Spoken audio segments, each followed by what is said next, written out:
Hello everyone, my name is Suresh Thing. I'm a student advisor plus counselor at Beyond Education and Immigration Services.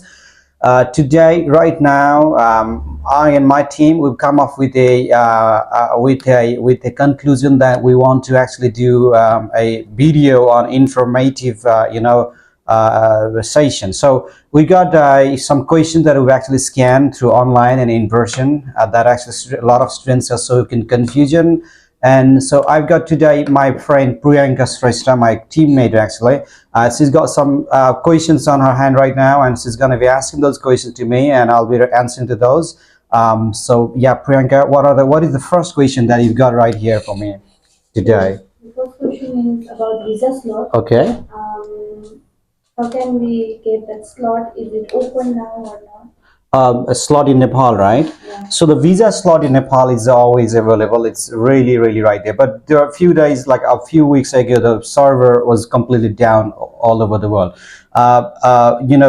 It's not like that we don't really get the visa appointment right now. We get the visa appointment, but the problem is we only get the visa. That's too late. Like if I was just searching on Google not Google. I was just going through the site this morning, and I only found the date that's for only 2024, which is too late. But my advice for students and all those who are trying to book the appointment slot, please book what you get, and so that you can prepone that later. You got that chance. Just book the interview. You are getting the interview right now.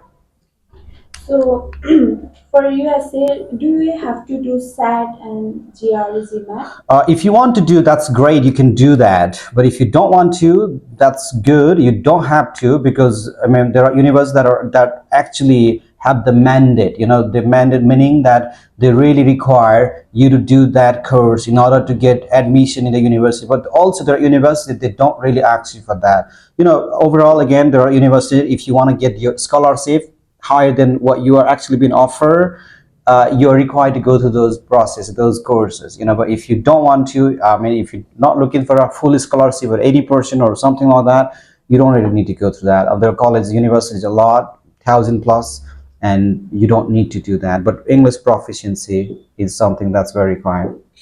Okay, so about scholarship, how can we apply for a scholarship? Well, I mean, there are a lot of other ways. It also depends on the universities, and some they'll just send you the offer just instantly when you receive your I-20 based on your academic GPA and your English proficiency test.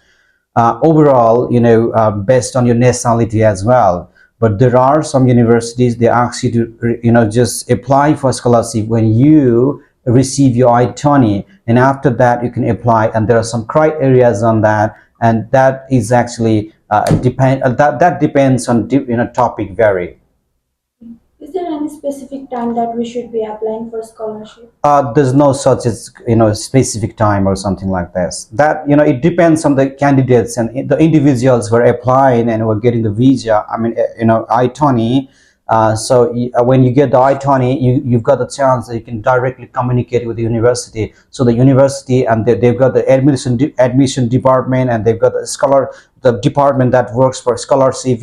And they are going to support you on that. So you're not going to need support from agency or anyone like myself on this particular area. Yeah. And the documents that we require?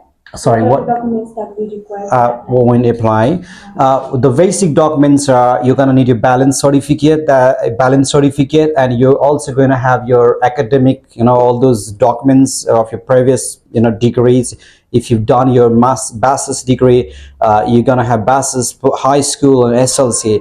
Along with that, you're gonna need your English proficiency test, which is really compulsory. But there are, sometimes there are universities that they don't really require you to just have English proficiency test, and in that case, that's a different one. But basically, you're gonna need IELTS or TOEFL or Duolingo or PTS, score.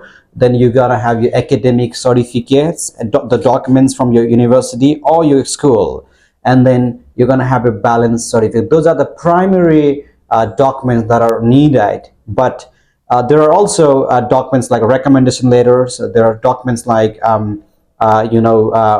letter directly, just sent from the university. Those are actually not really mandated in many, but it also depends on the university. Some they're not gonna ask you for recommendation letter. Some they're not gonna ask you for SOP as well. But some they're gonna be asked. So it actually depends on universities, you know. Yeah, are these the documents that we have to take in US embassy also? Not all the documents are required to take, you know, at the embassy, but what you're gonna need is, I think we can talk about that. What documents that I think we've actually made this you know, the video on this with Mr. Craig Phillips. What documents are actually needed to when we go to the embassy for an interview? That's already been answered. So not all the documents are required to be taken at the embassy when you go for an interview.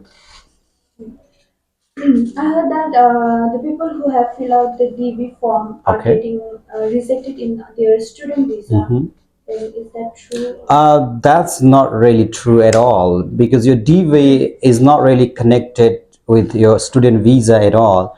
So you fill the DV and everyone knows it. I mean, that's not an illegal thing. You tried. I mean, that's good. That's okay, right? Everyone knows it. And American people, the visa officer know that you want to go to America, and the only thing that they're gonna scan is either or are you a genuine student who's got a good academic history, who's got no criminal history in the past, and then I mean, are you someone who can actually pay for your education when you're in the US, and are you someone who's genuinely or who's gonna be a good one, good potential for US as well. So only those are the things that are looking for. And but if you fill the DV or you travel or not travel, so it's really not gonna affect your visa. So that's just a story. The mate, you don't really believe that, okay? And if I'm trying for a student visa, can I take my partner with me along with me? A partner in a sense, the dependent when you get Dependent. when they get married, right? You can do that. You can also schedule the appointment visa interview at once. But my usual advice to you is, don't do that together, because when the students actually try to take the dependent together, it involves a huge risk in it. You know, I mean, rather than just risking your own profile, so what you do is you just get into US first, and then you ask for the university to provide F2, I-20, and then he books the slot, and he gives the interview or she gives the interview, then they can fly. You can start this immediately, right when you're in the US. Do you have any advice that which course I should be applying for?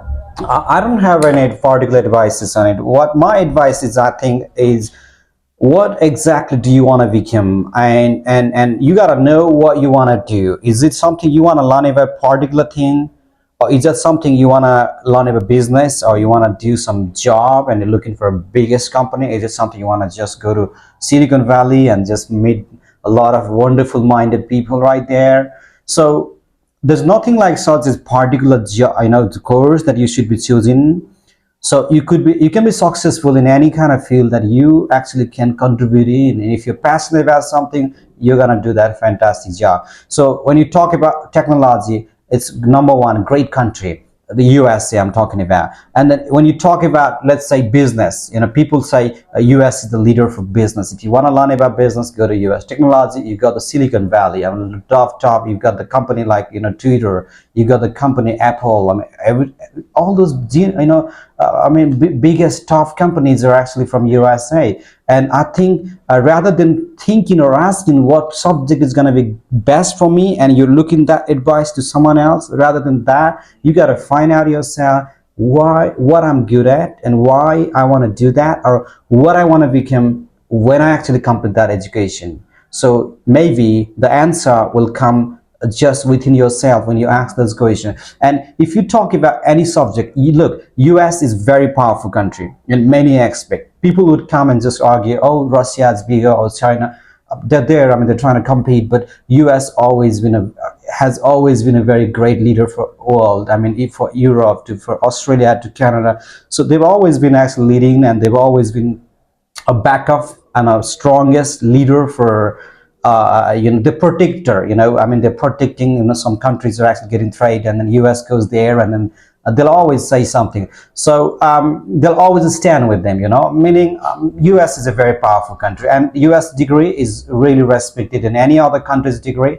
Suppose you get the degree from America today, and you don't want to stay there, but you want to move to Canada or Australia, and you apply for a job, or you're going to be respected than people who's actually been already in Canada, they're from Nepal, and then who's working there, and your degree will be prioritized than their degrees, because you come from America, the country that actually is a leader to the country that you're actually into right now. So meaning it's a great one. I mean, again, I mean, rather than just asking for advice, which course is suitable for me, so I think people or the students or anybody, you gotta be asking that question within yourself. There's Lastly, I wonder if you can talk about the visa application process in detail.